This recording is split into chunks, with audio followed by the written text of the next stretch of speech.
Cryptos అనేది అంటే చాలా వేరియడ్ ఒపీనియన్స్ ఉంటాయి. కాకపోతే ఏంటంటే దాంట్లో మనకి చాలా high risk and high return.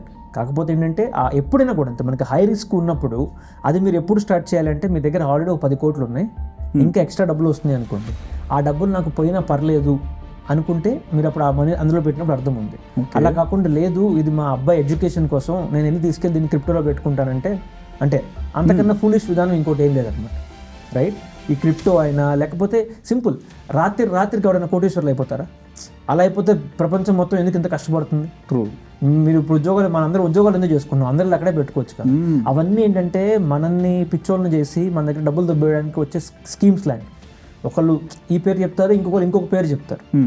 So అంటే మనం ఎప్పుడు కూడా ఇలాంటి వాటికి ఎంత దూరంగా ఉంటే అంత బెస్ట్ మనకి. బెట్టింగ్ యాప్స్ అంటారా, అదొక ఎడిక్షన్ లాంటిది మీకు. ఓకే, అంత బాగా క్లియర్గా మీకు ప్రెడిక్ట్ చేయగలుగుతాను అనుకుంటే అంత ఈజీగా ఎలా వచ్చేస్తుంది? ఎప్పుడు కూడా మనం ఎంతైతే డబ్బులు ఈజీగా వస్తాయి అనుకుంటామో అదంత పెద్ద ట్రాప్ ఒక రకంగా. ట్రూ.